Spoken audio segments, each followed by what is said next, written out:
yavuze ubutumwa bwiza ikuzimu. Kristo niwe mutumishi wabashije kuvuga ubutumwa bwiza ikuzimu. Nta wundi ndabona kuri afishe yaho.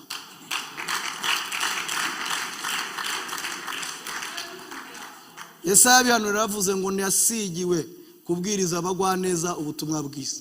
Abagwaneza bari abantu bubahirije amategeko, barinda bapfa bakizera ariko batarahabwa ibyasezerano. Umunsi Kristo rero yagezeyo yababwirije ko ari we. Niyo mpamvu umuhanuzi bita Nahumu bice 2:1 yavuze ngo dore ibirenge byuzanye inkuru nziza akamamaza iby'amahoro. Akavuga ngo Yuda we ngo komeza ibirori byawe byera, ngo kumunyakiba atazongera kunyura iwawe ngo yatsembweho burundu. Umunsi Kristo yahingukaga ikuzimu bumvisha ibirenge bye bidafatika. Bari barafashe ibya Yesuwa birakunda, ibya Yesaya birakunda, ibya Danieli n'ibya Esteri, ariko akandagiye bumva ni ibirenge bidafatika. Hanyuma ibyo birenge bibashira inkuru nziza bibabwira ko ari we kuzuka kw'Imana. Abisiraheli bose bapfuye bizeye baciye Yerusalemu iminsi 40. Abantu barababonye. Turashimira Kristo wahindutse gukiranuka kw'Imana.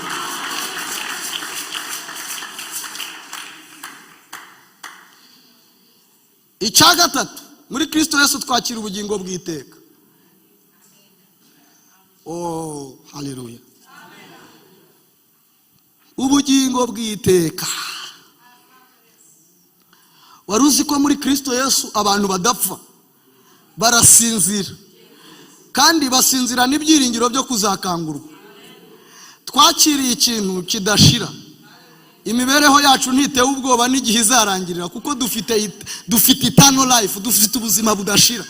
Kimwe mu bintu abizera turusha abandi nuko twebwe dufite ubugingo buhoraho. Niyo mpamvu muririmbyi yaririmbye akavuga ngo mfite ibyiringiro bifite ubugingo, mfite umugabane mu ijuru. Niyo mpamvu abantu Kristo yahaye ubugingo ntago yapfuye ngo basigare. Paulo yaravuze ngo nabambanywe na Kristo, ngo ariko ndiho, ngo nyamara sinjye uriho, ngo ahubwo ni Kristo uriho muri njye. Bishatse kuvuga ko Kristo atabambwe ngo adusizwe, yaratubambanywe. Amaze kuhambwa ntiyadusigara duhambwanwa, amaze kuzuka ntiyadusigara tuzukana. Niyo mpamvu twicaranye nawe mu buryo bw'umwuka mwivu. Turashimira Kristo waduhaye ubugingo.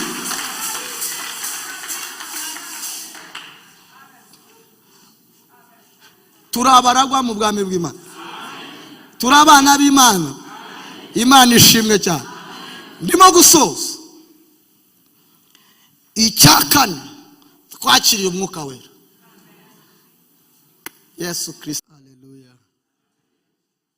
Haleluya. Dusomeza buri 116 murongo wa 12 n'uwa 13. Zaburi 116 murongo wa 12 n'umurongo wa 13. Hanyuma Zaburi ubundi bakunda kuvuga ngo ni igitero cya 11, cya 12 n'icya 13. Hanyuma turashimira Imana ko iduhaye kuririmba Zaburi uyu munsi. Aravuze ngo ibyiza Uwiteka yagiriye byose nabimwitura iki? Nzakira igikombe cy'agakiza, ambaze izina ry'Uwiteka. Amen. Nitwiriwe Isaac duteranira cya hafi. Turashimira Imana kwiduhaye umwanya mwiza wo kugaruka mu Gatenga. Turashimira ubuyobozi bw'itorero, ubuyobozi bwa diakoni bwaduhaye ikaze hano. Turashimira korali Deni, korali Ukuboko kw'iburyo, ndetse n'abandi bakozi b'Imana, bashumba n'abapasitoro. Imana ibahe umugisha. Turashimira abantu bari kudufasha kuri media ndetse no kubyuma, ndetse na worship team. Ariko by'umwihariko ndagira ngo duhuze ibiganza dushimire Kristo waduteguriye ibintu bisa gutya. Imana ishimwe cyane. Narivuze ngo dushimire Kristo waduteguriye gutya. Imana ishimwe cyane. Uyu munsi mfite teme ivuga ngo iyo wakira asumba uwitanga. Iyo wakira asumba uwitanga. Uyu munsi ndavuga kwitanga birenze amafaranga. Ndabizi ko muyakeneye, ariko burya ikibazo si icyo umuntu atanga, ikibazo ni icyo umuntu yakira. Nje hano nababwira ikibazo si icyo mbaha, ikibazo ni icyo nakiriye. Yesu ashimwe cyane. Hanyuma mu mitekerereze y'abantu batekereza ko umuntu witanga afatwa nk'ukomeye. Hanyuma tukigisha gutanga, gukora, kwitanga, kwiyerekana, mbese ukabona ibintu byose byuzuyemo ubushake bwacu. Ariko uyu munsi nazanye amakuru adasanzwe mu Gatenga. Yesu ashimwe. Nasobanukiwe ko nta kintu na kimwe gishobora kunyura umutima w'Imana kitavuye mu mutima w'Imana. Hanyuma kugira ngo ikintu kinyura umutima w'Imana bisaba ko kiba cyayivuyemo hanyuma kikayisubiraho. Yesu ashimwe cyane. Hanyuma ikibazo si icyo utanga, ikibazo ni icyo wakiriye. Hanyuma turaza kwakira icyuzuye kugira ngo icyo dutanga kitaza kubamo icyuho. Yesu ashimwe cyane. Ese ibintu murabyumvishe? Biri uwo muntu mwicaranye ngo ugomba kwakira icyuzuye. Ikibazo si icyo dutanga, ikibazo ni icyo twakira. Niyo mpamvu Dawidi avuze ngo nayitura iki. Urumva ko hajeho ikibazo, kandi uyu muntu uri kubivuga ni umwami. Afite zahabu. Yesu ashimwe. Afite inka z'igihugu cyose, afite abadamu beza, afite inyubako nziza, afite amashyamba meza, ariko abuze icyo yitura Imana.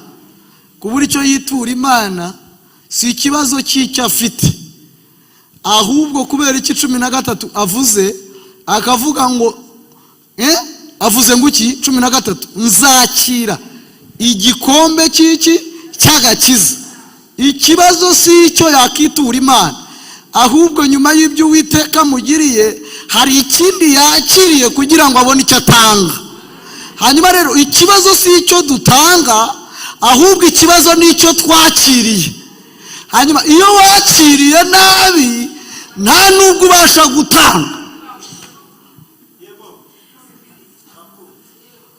Hanyuma Kristo ntabwo yaje ngo twitange, ahubwo kuri no mugoroba Kristo aje ngo twakire.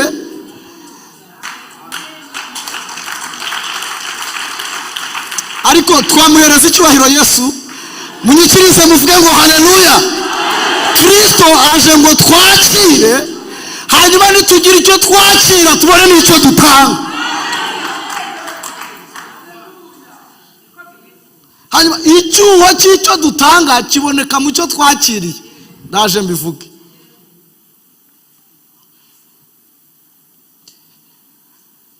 Iyo umuntu amaze kwakira nibwo ahishurirwa ko ntacyo yari afite cyo gutanga.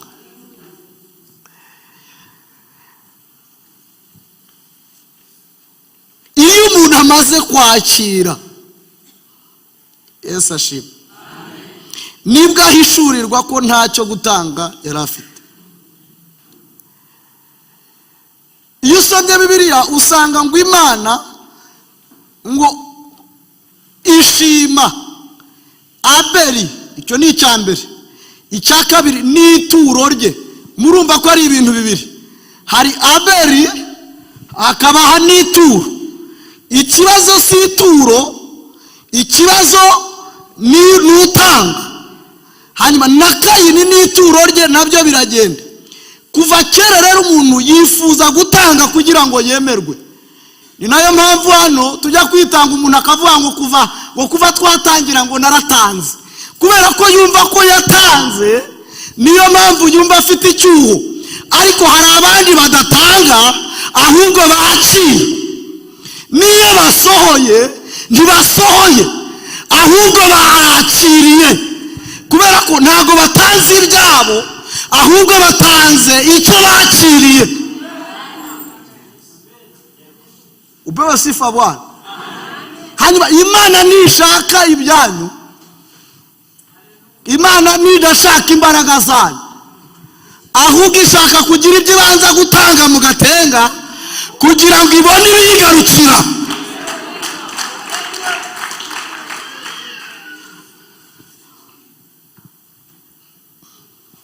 Imana itugiriye impuhwe umugoroba yaza kutwemerera kuyiha. Naje no kuvumbura ko abantu bose badaha Imana.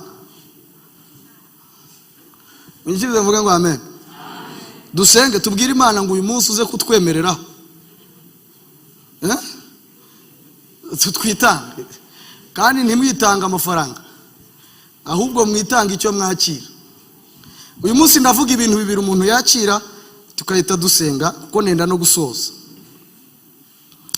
Iyo umuntu akenshi imirimo y'umuntu niyo imutera kwemerwa, ariko ni organse, ni ubwibone. Kuva kera muri Edeni umuntu yashakaga kugira ngo agire icyo akora hanyuma Imana imwemere. Abantu bibakiye Babeli kugira ngo bagere ku Mana. Babeli ni umunara muremure cyane abantu bahagararaho w'imirimo. Kimwe mu bintu bigoye abarokore ni ukubwira abantu ko imirimo itakugeza ku Mana, ahubwo Imana ubwari yikugeza ku Mana. Hanyuma rero imirimo ni y'abageze ku Mana, si y'abantu bari kugerageza kujyayo. Niyo mpamvu tutari gukwinginga uyu mugoroba ngo ukore, umuntu wese akora bingana n'umurimo yakozwemo.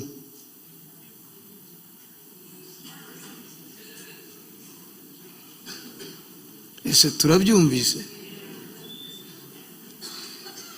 Nari bikambisubiremo.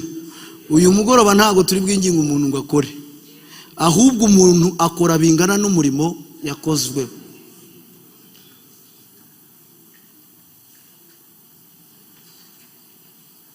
Hanyuma iyo utarakorwamo umurimo uba ufite icyuho cy'icyo watanga, ariko iyo umaze gukorwamo umurimo uba uri icyo utanga, kuko ibyo utanga byose biba igiciro gitoya ku byo wakozwemo. Ese ibintu mvuze murabyumvise?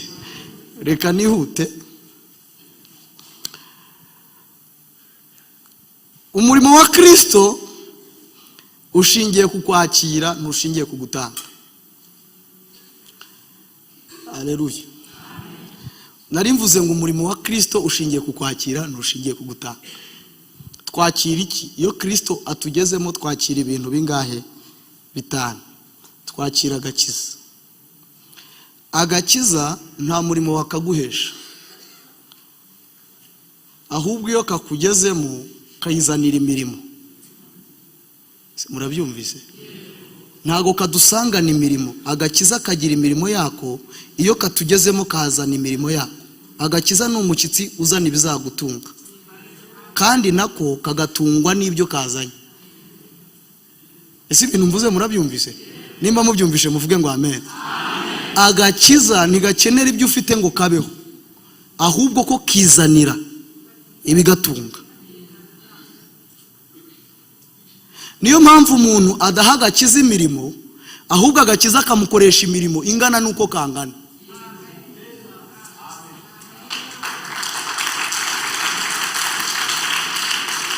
Ariko abadiyakoni mwanyikirije mukavuga ngo amen. Munyikirize torero ryose muvuge ngo amen. Niyo mpamvu dushingiye ku cyo twakijijwe tutabona umurimo twakora ngo uhane nacyo, ahubwo duhora dufite inyota tukibaza ngo se twamwitura iki?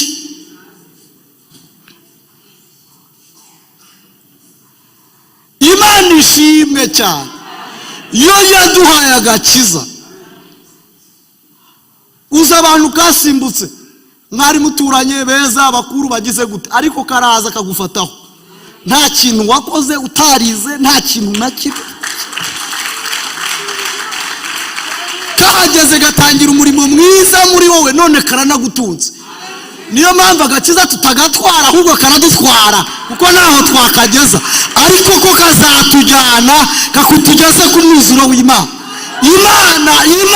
Imana yaduhaye agakiza, turayishimiye muri iri teraniro. Abakabonye bazamure haleluya. Yesu Kristo we turashimira Kristo. Turashimira Imana kubw'agakiza kayo. Turashimira Imana ko yagahaye abantu batari kuzakabona, kandi akubwira ko agakiza atari ikintu gihendutse, ahubwo Imana yarebye ko tutabasha kukishyura, yohereza Kristo arakishyura, turangije tugahererwa ubuntu. Agakiza si ubusa, hari uwishyuye ikiguzi cyako, hanyuma turangije turagahawe. Turashimira Kristo wemeye kukishyura, kandi akakishyura cyose.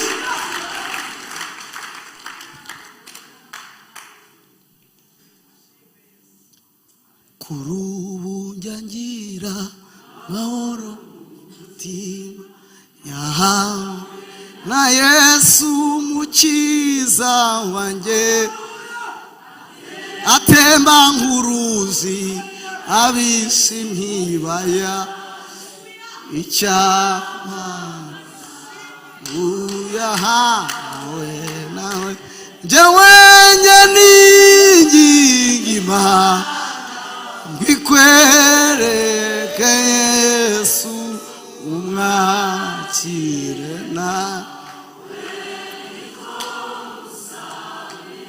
mufite imodoka zihenze, mwamaza ahenze, mwambara imyenda ihenze, ariko byose niyo mwabiteranya ntibyabasha kukishyura. Ariko Kristo abonye ko tutabibasha, waraza arabyemera arakishyura, arangije arakaduhereza.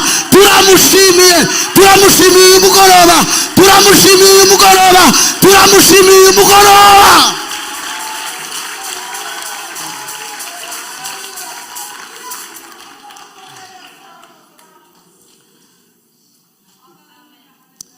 Nyuma y'agakiza muri Kristo Yesu twakiriye gukiranuka. Paulo yabwiye Abakolosayi ngo kugira ngo muri Kristo Yesu muhinduke gukiranuka kw'Imana. Ese ninde wakiranutse mu isi? Ninde wakiranutse? Nawe. Hanyuma reba abantu bahoze banywa inzoga kugira ngo bitwe abakiranutse, kandi Eliya atari umukiranutse, Mose ntiyari umukiranutse, bose babihawe babiherewe muri Kristo. Niyo mpamvu mu mirimo mike ya Yesu yakoze yavuze ubutumwa bwiza ikuzimu. Kristo niwe mutumishi wabashije kuvuga ubutumwa bwiza ikuzimu, nta wundi ndabona kuri afishe yaho.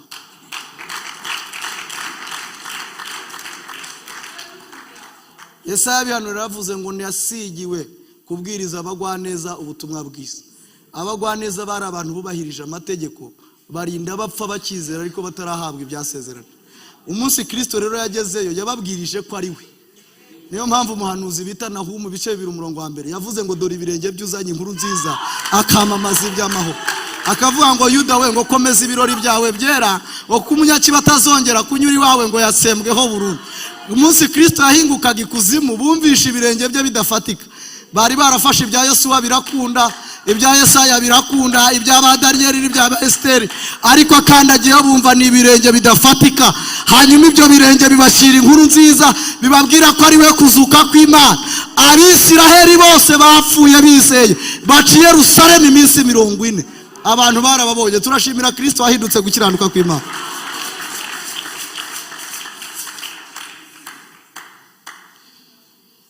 Icya gatatu, muri Kristo Yesu twakira ubugingo bw'iteka. Oh, haleluya. Ubugingo bw'iteka. Wari uzi ko muri Kristo Yesu abantu badapfa, barasinzira, kandi basinzira n'ibyiringiro byo kuzakangurwa. Twakiriye ikintu kidashira. Imibereho yacu ntitewe ubwoba n'igihe izarangirira, kuko dufite eternal life, dufite ubuzima budashira. Kimwe mu bintu abizera turusha abandi nuko twebwe dufite ubugingo buhoraho. Niyo mpamvu umuririmbyi yaririmbye akavuga ngo mfite ibyiringiro bifite ubugingo, mfite umugabane mu ijuru. Niyo mpamvu abantu Kristo yahaye ubugingo ntago yapfuye ngo basigare.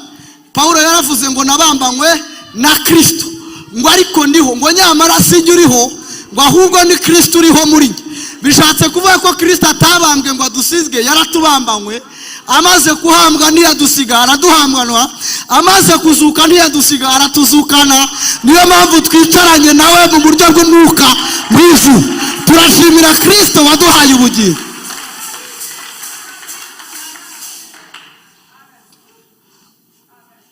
Turabaragwa mu bwami bw'Imana, turabana b'Imana. Imana ishimwe cyane. Ndimo gusoza. Icyakane, twakiriye umwuka wera.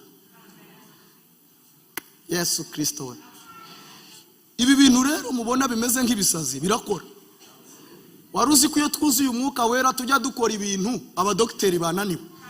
Umwuka wera ni Imana igendanwa. Ubundi Kristo uriya Yesu ugenda n'amaguru ntago yari potable, ntago yatwarikaga. Niyo mpamvu yabaga ari kumwe n'abigishwa yatandukana nabo bagacumura. Agifa bagiye kuroba, ntago atwarika, uriya nyine ntatwarika. Ariko Imana yashimye kuduhundi nkawe ugendanwa. Niyo mpamvu Bibiliya ivuga ngo wazamutse nawe wamanutse. Ntago yadusize, ntiyadusize twenyine. Harya nimwe bwe mu biririmbo ukuboko kwimwe, ariko ntiyadutaye, ntiyadusize.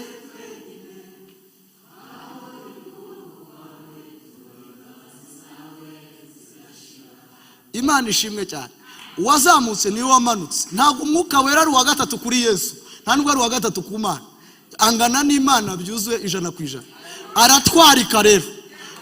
Dufite Kristo twarika, turyamana, tubyukana, tugendana, twambarana, ibintu byose turabikora.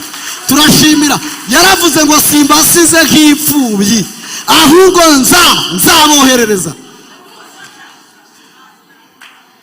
Umwuka wera amenya byose, yigisha byose, azi byose, atuye hose. Niyo mpamvu abera nta kintu kibatungura. Mu gitondo ibibazo biraza bikibwira ko ari bwo bije, naho waraye bibonye nimugoroba. Ntabwo twebwe tuba uyu munsi, tubejo hashize kandi tutarabayeyo, tukaba uyu munsi kandi tutarahagera, tukaba n'ejo hazaza tutarakandagizaho ikirenge. Kubera iki? Mwagikirije mukavuga ngo haleluya. Mwongera gatoya muvuge ngo haleluya. Twahawe Imana igendanwa.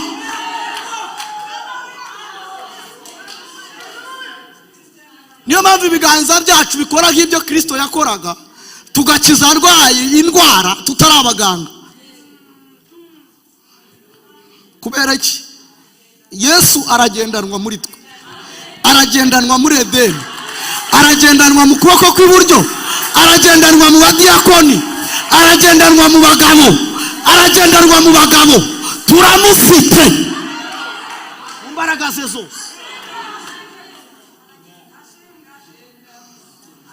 Niyo mpamvu abantu bamufite batarogeka, badapfa mbere yo gupfa, batavugika nabi, batajyanwa mu bapfumu, amafoto yabo atamanikwa ahandi. Ni ukubera ko nta muntu wamanika Yesu, nta muntu wamuroga, nta muntu wamugaburira, ntawe.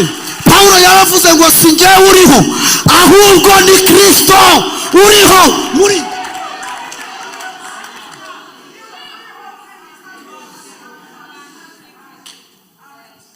Icyanyuma twakira ni ukuba abana b'Imana.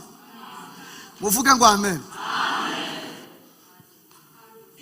Iyo uhaye mama wawe igitenge urabivuga?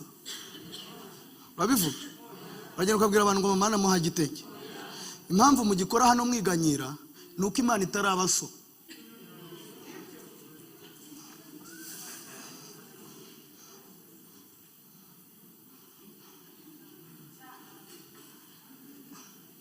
Muracyavuka kwa Faranswa na Bakarisa, muracyari abega n'abazigaba. Ariko abana b'Imana iyo bakora baba bazi ko ari inshingano z'umwana mu rugo.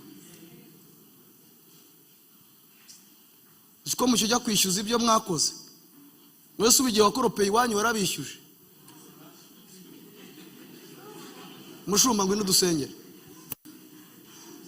Umuntu wese akora bingana n'inshingano afite. Nimba waravutse ukaba uri primatire ntibakurenganye, ariko mu rugo uri umwana ukwiye gukora bingana n'uko ungana.